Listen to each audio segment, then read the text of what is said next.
This podcast is brought to you by Penji.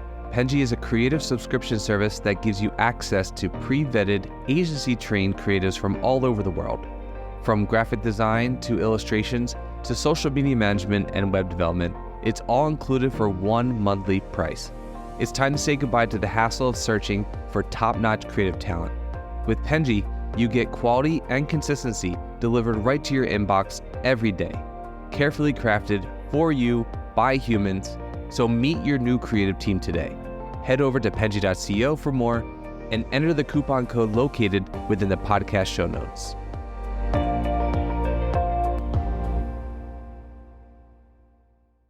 Alrighty, hello everyone, and welcome to the Fully Managed podcast where we discuss marketing and business tips to help assist you on your business journey.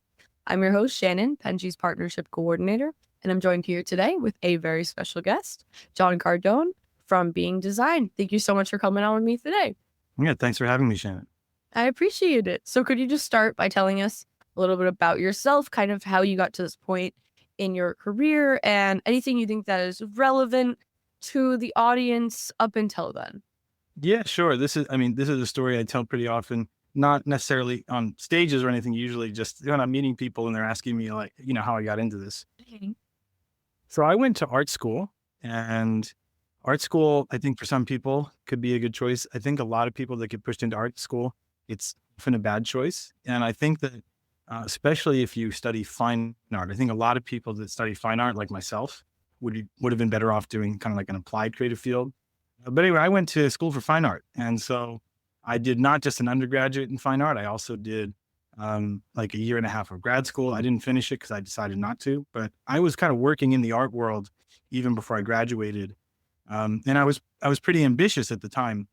But after maybe like 3 or 4 years of really being part of the art world, I made a decision that I did not want to continue the field of fine art, that I was much more interested in contributing to society, contributing to a community, contributing to, I hope to have a family in the future. And so I decided I was much more interested in doing that through business. So I tried to make a full 180 and get a job, and nobody wanted to hire me because I had this wacky fine arts degree and like a cool CV and kind of resume, but not if you were just trying to get a normal job. So really frustrated after like almost a year of trying to get a good job. I couldn't get one. And I got this kind of temp job at an art gallery. And at the art gallery, they needed to build a website because they wanted just to promote their art gallery, but also sell some of the works online. So, you could look at all the paintings they had and buy them. They had hired some agency down the street for like, I don't know, like $5,000 or $6,000 to do it. They did a really bad job. And in the end, like it wasn't publishable. The boss felt like it's money. They couldn't do anything. And so me, in the downtime at the job, while there's no one in the art gallery, they were like, John, can you tinker and see if you can maybe figure some stuff out? And I basically rebuilt their entire Shopify site. I taught myself the Shopify's coding language, Liquid, by reading through the forums and stuff and the documentation. And then by like a month later, I had rebuilt the entire site from scratch. It was super functional. It was better than the product that they were going to get from the other agency. And I realized that I was about to hand over something like at least $5,000 worth of work that I was getting paid like $12 an hour for. So I was like, well, this doesn't make sense. So I told a white lie, and I told my boss that I was quitting because I had gotten accepted into a freelancers collective. I just made this up. And I was the freelancers collective. And then now I was so a little aside, I had been building like art portfolio websites all through school to kind of pay my way through school. I had a number of really weird odd jobs. And one of them was building websites for my professors, for people I met through the art world, for grad students, anybody else, for like events that we would put on. So I had already built a couple dozen websites at the time, but they were all like really simple, nothing like kind of a transactional Shopify. So I felt like I could kind of back this up. So I said, okay, I'm quitting. I've been accepted into this freelancers collective, but you can hire me back, not for $15 an hour, or not for $12 an hour, which you were paying me, but for $50. And I thought that was like a huge jump. But for her, she was like, oh, that's great. Yeah, I'll hire you right now. Finish this website. We need it. So like I spent the next week at the hour that I used to work at, finishing the website, and I published it. And then she gave me a great review. And that was my first like client job as a professional. And so a few months later, I incorporated and I started what at the time was a web design company. I didn't really know the difference between like web design or development and like marketing and branding and an agency versus consultancy. I didn't know any of that. I just knew that I could build websites and figure stuff out.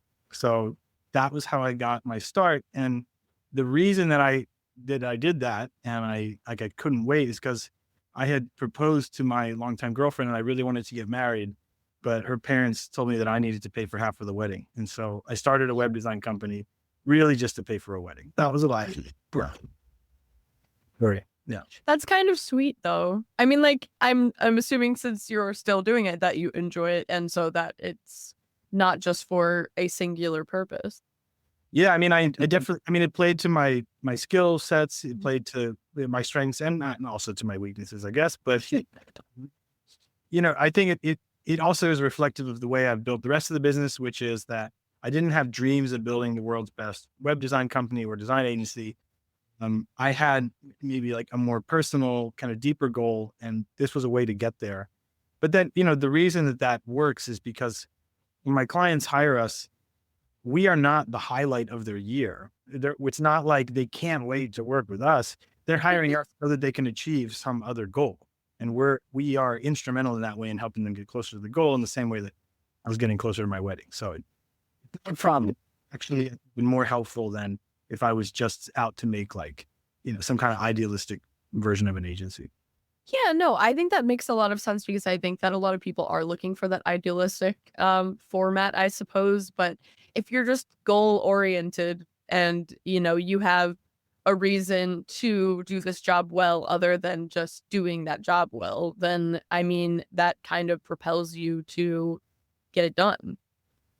Yeah. To that end, after like then the wedding went over and then I had a friend of mine who was doing something similar. So we decided to team up and then, like co-run the thing. And then we our first goal was accomplished. I paid for a wedding and now I was like, off to the races, but we didn't have another goal. So then we fell into this weird, like idealistic, dreamy quagmire and we didn't know what we were doing.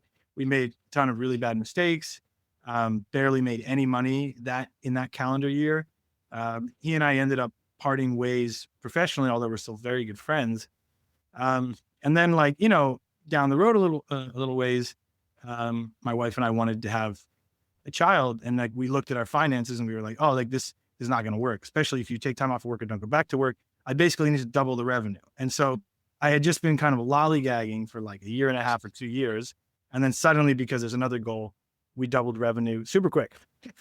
When there's an actual need, that happened. Yeah, I mean, no, that I think that works for a lot of people. And I don't think that's really a bad thing. I need goals regularly in order to actually do anything. Like I have to like make lists for mundane tasks in order to get them done. And I don't think that's a bad thing. I think some people just need to you need to have a reason to do something other than just being, I don't know, just for doing it. A lot of people just do just to do. And I don't understand that. I've never understood that mindset.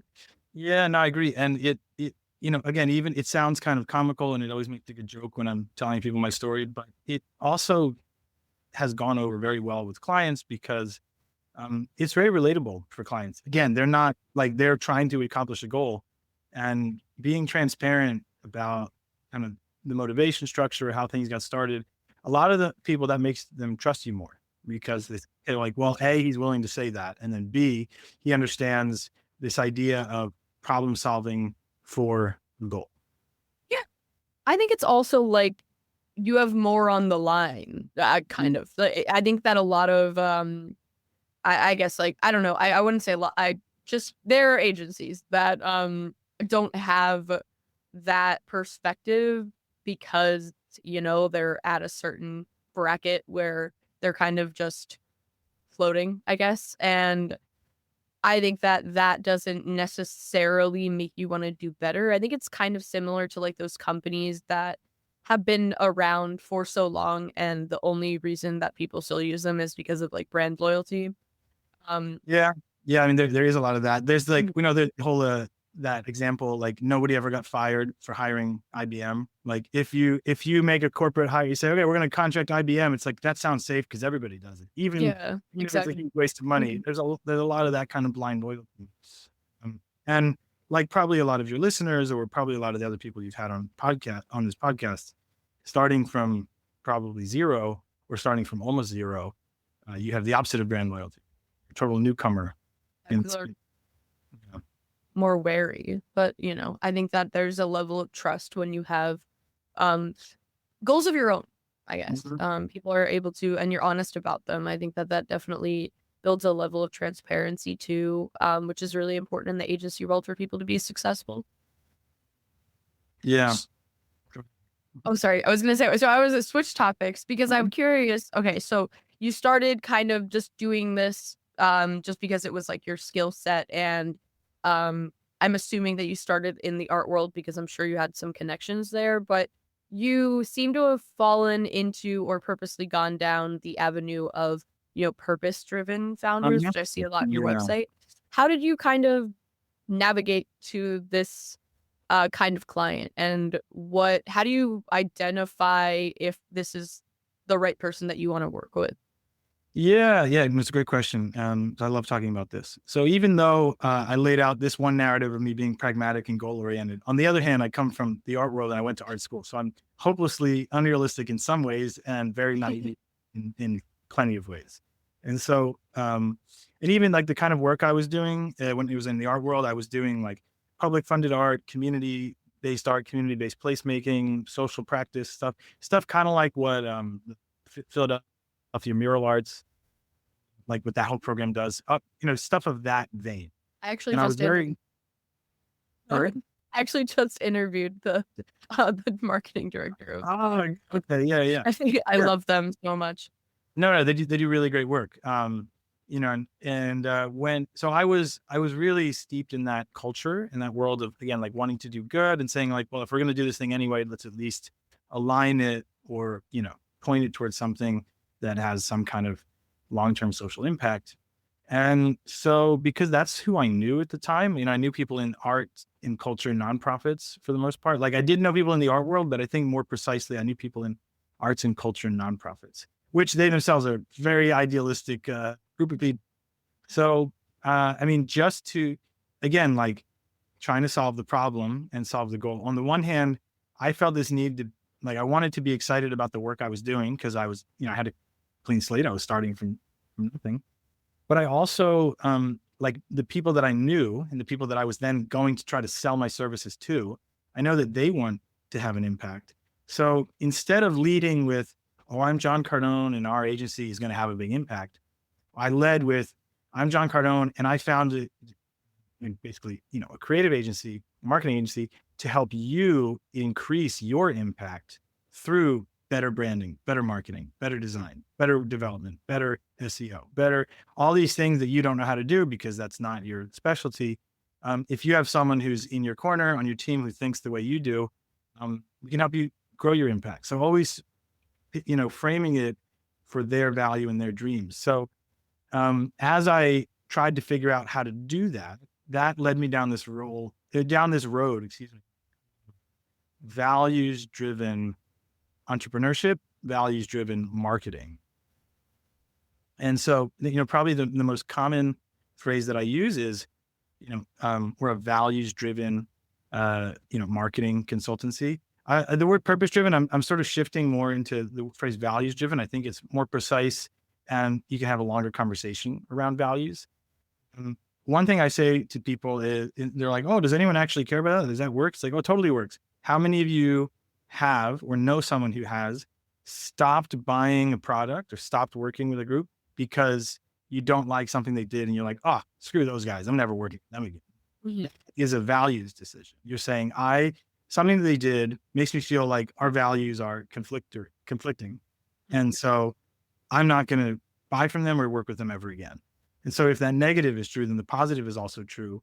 Positive is usually less decisive. We're kind of vague about it, but we are drawn towards working with individuals and teams and companies we sense have a shared set of values. And the people that I work with, they're used to thinking institutionally. They're not used to thinking customer centric. They don't have a Mhm. customer centric way of approaching problems. So the real secret sauce, what we started doing from like year one, and we still do now, we've gotten much, much better at it. Secret sauce is, dear client, how can we help you think in terms of what your client cares most about? Not just what they're trying to do, but the values they have and the way that they want to get that done, the way they want to live, the way they want to relate to you. If we can, if we can do that in a way that's authentic and genuine without having to without pulling the wool over anyone's eyes or becoming something we're not. If we can do that authentically, um, you won't have to spend as much money on promotion and advertising. You'll just start attracting the right crowd. And that kind of alignment is basic, and that's the core of what we do as a team.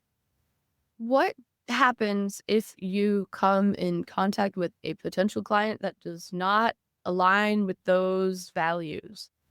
With my values or the idea of values alignment? I guess the idea of values alignment, because I guess someone can have different values from you, but can still Yeah. have values. Yes. So we serve a pretty wide range of different value sets. So I Mhm. definitely have some clients that would never want to meet some of my other clients because they'd be like, those people. We have, and Okay.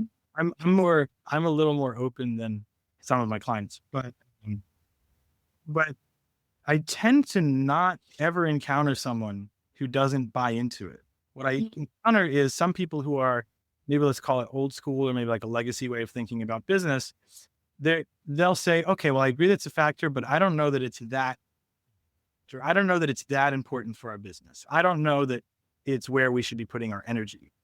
And at that point, there's a follow-up. It's like, okay, well, what have you done so far? And is it working? And if it's not working, then you got to try something else.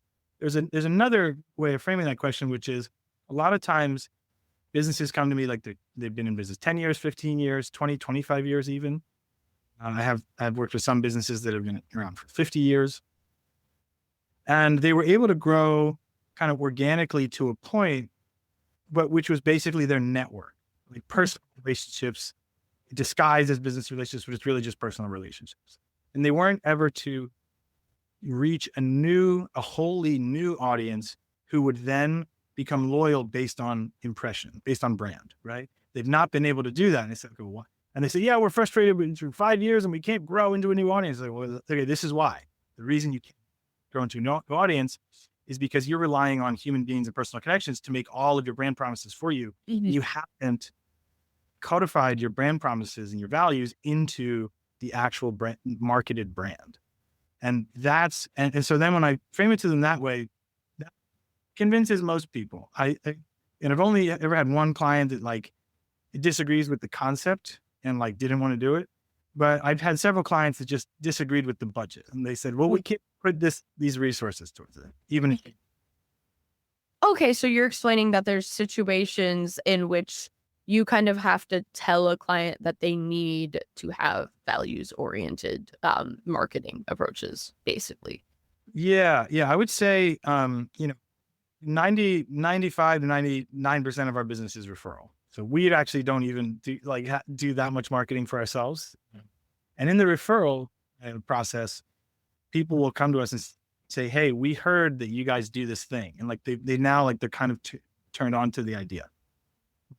Some people, they say, oh, we just need a website. And someone said, you guys are good at websites. So I need a website. And then I say, well, why do you need a website? It's like, well, because I need to break into a new audience. I say, okay, and then we go down this line of questioning. And eventually they come against this wall. And then some people say, well, I think the real problem is just not getting my name out there. I think I need to do pay-per-click advertising. I think I need to do blah, blah, blah, blah, blah, blah. And so I say, okay, so we're going to put this ad up. Why are people going to click on it? And then we come right back to this idea of values connection anyway. And I think that a lot of people, when I use the phrase values alignment, they think that I'm introducing a new concept. I think that most good marketing does values alignment, even if it's unaware that it's doing it. I think that one of the marks that you've been successful is that you've accidentally or intentionally stumbled upon, values alignment. I definitely agree with that. I think there's a lot of brands that have that you don't even realize, but they kind of leave a good taste in your mouth because they have Mhm. some kind of particular stance on something. For example, like um, Warby Parker gives a Yeah. pair of Yeah. glasses to someone in need of glasses every time you buy a pair of glasses, or like Tom's with the shoes. Yeah. I mean, and like Warby Parker, it's a great example. The promise of Warby Parker is you shouldn't have to spend a lot of money to look good. That's the promise. That's the belief statement of Warby Parker. And then they deliver on that. And then and it turns out that like they apply, models that are in other businesses and they apply that to eyewear where you're like, wow, this is the most pleasant experience I've ever had buying a pair of glasses. Usually it sucks. But then they back that up, with layers and layers of experience. And then that becomes marketing as well. Yeah, I totally agree. Yeah, exactly. So I definitely think that some of the best brands are already doing that. And sometimes even not even larger brands like the examples that I gave, but other agencies are just doing that. They have values in which they just share outwardly, but they don't even necessarily purposely brand themselves to be that way. It's just something that goes along with like their mission statement, or that's more nonprofits, I guess. Mission statements don't exactly No, exist for no, no. agencies. It's and even there's, you've heard people say like, "Hey, I think you should work with these guys. They're not necessarily like, the world's best or flashiest, but they're good people." The right I way, hear this so much. that person's making a statement about their value priority, that they Mhm. value honesty, integrity, relatability over flashiness and performance. Yeah, and I think that most people do. I at least hope. Yeah, I yeah, I yeah. Hard for you. Like, I feel like more often than not, though, I think that people prefer a more personal approach, especially with agency work, because I think that a lot of there are obviously large companies hiring agencies for new projects, but a lot of them have like their set teams of doing things and are not hiring outward or smaller agencies to be able to complete their work, like bigger businesses, which it still happens regardless. But I think a lot of smaller businesses are the ones doing this process and going through this, and they have a lot more on the line. So they want to be able to yeah. work with someone that they believe is a good person, or that, at least if they're not going to do a perfect job, they'll at least be honest about it and be able to, reorient themselves to do better in the future and not, try to cost you an arm and a leg for their mistakes. Yeah, yeah, and it's the nature of things, right? So like bigger companies need to work with bigger agencies most of the time because of they demand responsiveness, they demand consistency, they demand compliance, they demand, all these things. And so that comes at the cost of personal experience, personability, right? It doesn't feel as personal, doesn't feel you don't necessarily feel as well taken care of unless you pay a lot of money, which most people don't have. And so then, the other side, a smaller business is going to be better suited with someone smaller who can take the time to give them more personalized care. And then you run the risk of, well, if they're smaller and less experienced and they have a smaller team, like, are they not going to be as responsive? Are they not going to be as consistent? Are they not going to be as quality? Are they not going to be around forever? Right. And so I think that if that's the problem that smaller agencies have working with smaller businesses, again, and this could be mid-market business. So it's just any business is not hiring the top agencies. And so if you're on like the lower end, um, I think that the game becomes how well can you attract clients who are likely to have a good experience with you and that you are likely to make them succeed, right? Mhm. How well can you attract people where like everything's in your favor, right? The wind is blowing in the right direction and you have full sails. And so the way that you can do that, I think, is just by shouting your values a little louder. And I think if you Mhm. shout a little louder, people don't get offended. They go, "Oh, that sounds good. That reminds me, I might like to work with you." So I am a huge proponent of that style. Yeah. No, I think that if you're trying to reach those people, I think that's a perfect strategy, especially then. Um, that's I think it's not only that they will have a good experience with you and you'll have a happy client, but I think it's also you'll have a better experience Yeah. if someone's that kind oriented in that way, or that's their belief system. Because I just think that I don't know, a lot of agencies have to work with difficult clients, and that's, sometimes they have to for, to make money, and they can't really turn people away, or sometimes they're just doing it just because it's a really big job. Yeah. But I think that when you are putting your values out there, you attract people with the same values, and that makes a good experience on both ends. Yeah. And I think that especially for smaller agencies, and I'm one of them. My agency is one of them. Um, your profit margin, I think, is on the one hand tied to, how efficiently you work and like, the pricing and all that. But on the other hand, it's tied to not screwing up and not digging holes for yourself. Because if you get the wrong client in the wrong situation at the wrong time or with the wrong values, someone that it turns out you don't actually work well with them, they don't work well with you. All of this friction completely obliterates your profit margin and sustainability. And so I think a lot of agencies, they're doing okay. And then if they look back at the book of business over the last year, they go, there was a lot of friction though. I mean, imagine if we had removed that friction, would that have made more profit or just a more pleasant experience or more free time?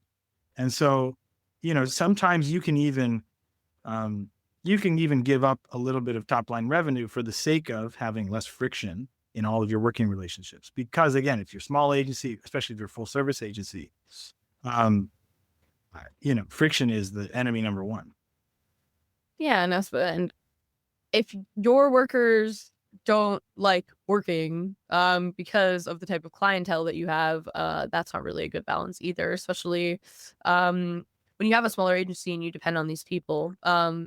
Even if they choose to stay in that situation, you have a lot of burnout, and maybe now they're not Yeah. doing their best work that you hired them to do, that they're capable of doing. They just don't have the motivation to when working with a specific type of client. And I think that's like a really important thing to consider when going through picking clients or accepting them. Because everyone needs to work well together too. It's not just, producing good work. There's so many factors that go into producing good work and outside of just ability. Yeah, no, totally agreed. And I think, yeah, it helps if you clarify what you're setting out to do early on. Like, are you trying to grow this agency to the max, or are you trying to provide the best experience for clients that you really care about? And if your vision is more modest like that, like I'm trying to provide the best experience for clients I really care about, and we want to do really good work. Well, yeah, then if that's the case, then yeah, I recommend like dialing up that factor of friction or value, or the lack of friction because of your values alignment. I think that it's a lever that people often feel bad about pulling because they feel like, oh, well, I got to work with everybody, and if they want to work with me, I should work with them, and then it all goes south. I think that kind of like they say when you go to college, like you should be a little selective about who you pick as your friends, because you might get stuck with these friends for the rest of your life, and maybe they weren't very good friends, right? Like be a little bit more selective, and you'll have fewer problems. And I think a lot of people who have the personalities that end up starting agencies, I'm speaking for myself and a lot of people I know, were people pleasers. So we err on the side of saying yes to stuff that we shouldn't. And I would say that if you don't tame the people pleasing, you will always have this kind of ball and chain around your ankle. Yeah, I can definitely see that in the agency world. I genuinely, I talk to, when doing this podcast, maybe this is gonna make me sound like I'm being judgmental, but I, I didn't actually realize the sheer amount of really genuine good people that I would talk to, just because I Mhm. had this perception of the corporate world Mhm. that was maybe not the most positive. And um I really do think that that is the personality that I see a lot is It's the person. Yeah, yeah. I think I heard once, or maybe I made this up. I don't know where, but let's say I heard it somewhere. That most of the most of the negative behavior that you experience in the corporate world is actually just a set of coping mechanisms that people have for misaligned structure, right? It's not that your boss hates you. It's not that it's not that the boss wants bad things for you. It's not that you want bad things for your boss. And it's not that the boss is like, oh, if I take advantage of everybody, I'll get a boner. And maybe those people, I'm sure those people do exist. But a lot of people are like, yeah, I don't get it. Like, we're all pretty good people, but it just sucks. And it's like, well, if you have misaligned structures, then you need coping mechanisms just to get through the day, the week, the month, the year. And those coping mechanisms, because you're going to run out of tolerance, patience, thoughtfulness, you're going to run out of all of the virtues. And then your coping mechanism is going to be bristly to everybody around you. And they're going to be like, what's wrong with this person? It's like, this is my coping mechanism. Like, I can't handle this. This is too much. There's too much friction. There's too much incongruence. And so, this is another part that people don't think about when you're starting an agency is that, I talk about this idea of like friction is enemy number one. Friction could be between you and the client. Friction could be internal. It could be between you and a team member, you and an employee, you and a contractor, one team member to another. And so, I don't have the most successful agency in the world. I don't have the biggest agency in the world. I don't have the most profitable agency in the world, but I'm pretty good at minimizing friction. And I guess that's one of my values. And my clients usually say that, like, they're like, wow, this was like super smooth project. Like, there were no problems. It was great. I loved working with everybody. Invite me to your holiday party, like this kind of relationship. And, yeah, for me, I don't like, even if I was to make a little bit more money, the friction for me is not worth it. So that's how I approach it. Yeah, no, I definitely would agree with that in any format of work. Not just agency, not just business, everything. I think that any job that I've had where I've had a bad experience was because something was just left out of the equation or something just wasn't being thought about.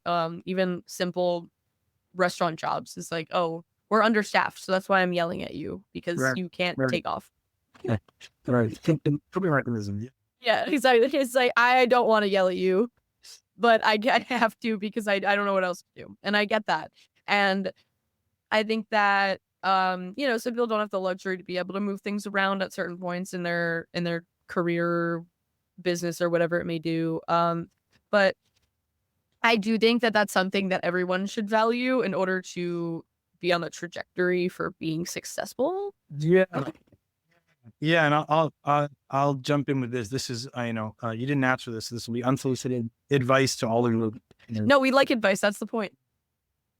So when I first started, if you think about this idea of having insecurity or imposter syndrome, which is just insecurity in a certain situation, imposter syndrome is really just insecurity. I had a lot of imposter syndrome and a lot of insecurity because I didn't come from a business world. I felt like I'd never been exposed to it growing up, certainly not in school. I never had like a real job. I've never had a real job. I've never had a 40-hour-a-week W-2 job. I've never had a salary. I've never had benefits. I've never had any of that stuff. So I don't even know what it's like. And so I'm trying to like sell to companies who are that. And I don't know what their life is. And then I'm trying to hire people into work for my company. And I don't know what their expectation is. And then, also there's all this insecurity. And I would say that the worst thing that I did in the first four years of my business was I looked at like what corporate life was. And I was like, oh, let me imitate that. Because if it lasts, it must be durable. And if it's durable, it must be good. So I'll just do that. And so like, I had like, 1.5 employees and I was like imitating corporate speed. And I was like, why are you doing this? Like, this is making no sense. We were like, some was pretense, but I thought that like, that was expected of me by hiring. I had all this insecurity about what was expected of me. And when I finally understood how the real world works, I completely flipped the script, which is that the corporate world is not something to be aspired to. It's the coping mechanism. It's the coping structure for stuff that's really hard to do. To get a whole team to work on the one goal together when they're really not that invested in it. Like that, all of corporate structure is designed to mitigate that. And so I was like, well, if we didn't have that problem, then we wouldn't need the mitigation. Yeah. Don't have this misalignment, I wouldn't need to like cajole people into doing what I want them to do. If we didn't have, it goes on and on. And so, it was like year 4 or maybe, between year 4 and 5. I mean, that's a long time making such a bad mistake. I kind of just turned the whole thing upside down and took the attitude of like, okay, I like the way this person works. I think that they can work almost autonomously. And if they work with me, I can help them do even better work than they would alone. Even they could work alone, but I'm going to help them do better work than they do alone.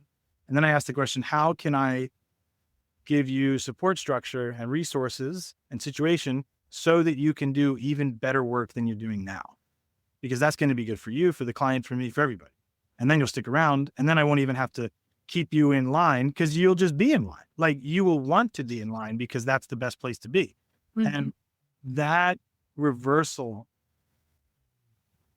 the way I was building the business on the inside, like kind of the internal, thinking about HR, ops, all that stuff.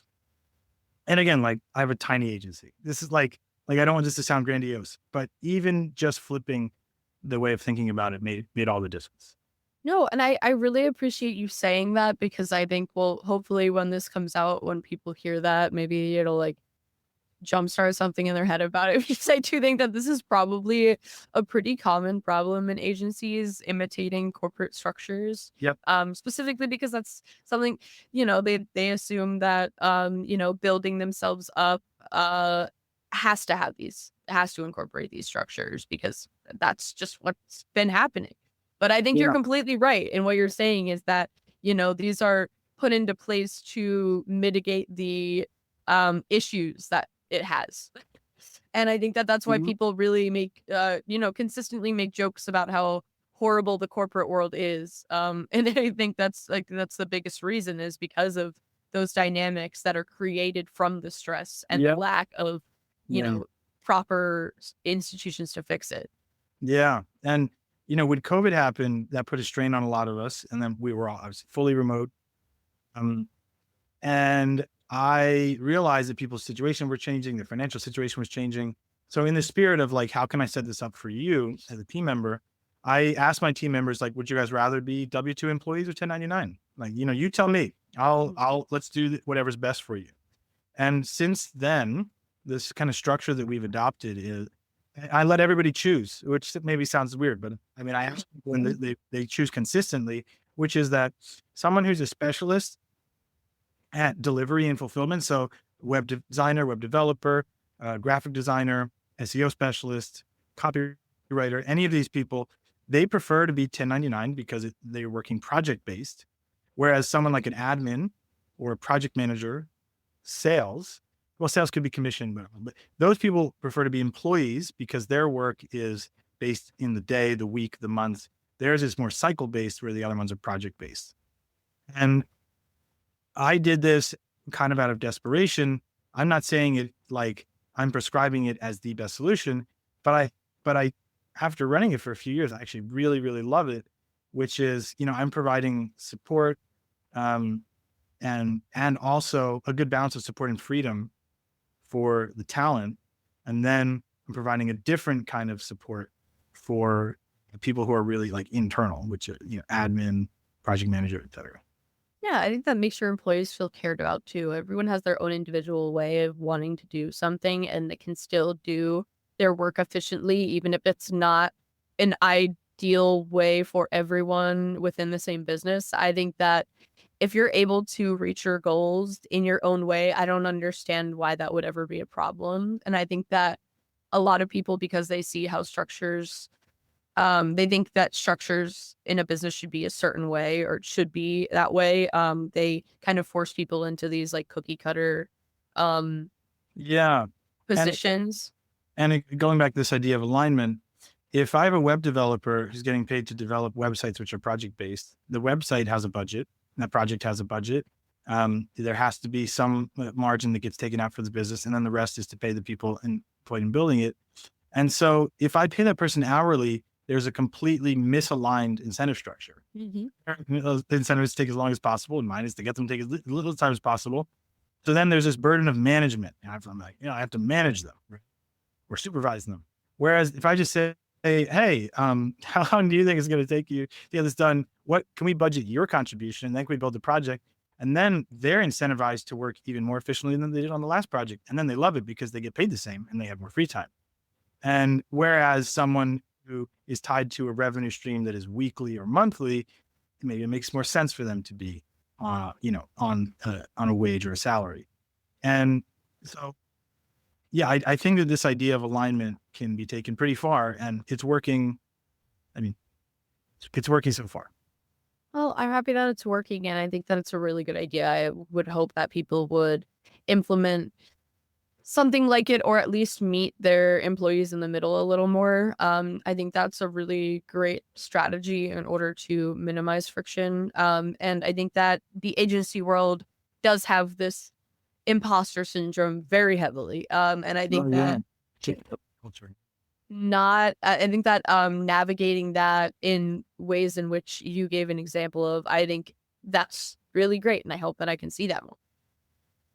Yeah, and I would say it's even to the point that clients mention it, right? Like the clients experience the difference in that. Well, that is, I mean, that's just proof that it's working, and it's working well. That's really great for clients to be able to see it as well, because that's something that's, very difficult. I think to translate. Sometimes, clients don't really notice the structure of an agency most of the time, unless it's poor. Yeah, you love it. Yeah. To recognize that it's good is really, really good. However, this is all the time we have today, but I really, really appreciate this. I think that this was really great advice, and I truly don't think that someone's touched on this before in my many, many podcasts. So I really appreciate it, because it's something that I think is really important, and I hope that more people implement this down the line. I think agency work is definitely improving. Like, the more I talk to people, the more I see similar values as you do of like doing good. And so that makes me happy to hear. So I hope that continues to happen. Yeah, cool. And if any of you are listening to this and you were thinking about starting an agency, or now you think you'd rather not, and you'd rather work with someone who's already done it, let me know. Maybe we can work together. That would be great. And yeah, and thank you everyone for listening or watching. Please don't forget to like and subscribe to gain more knowledge like I do on this podcast every time. Thank you so much, and have a good day. Thank you, Shannon. It was a pleasure. You've been listening to Fully Managed, brought to you by Penji. Check out the show notes to learn more about today's guest, and to learn more about Penji, the human-first creative subscription service, head over to penji.co. And by the way, if you're still listening, it would mean the absolute world to us if you were to share this podcast with a friend, and of course, subscribe.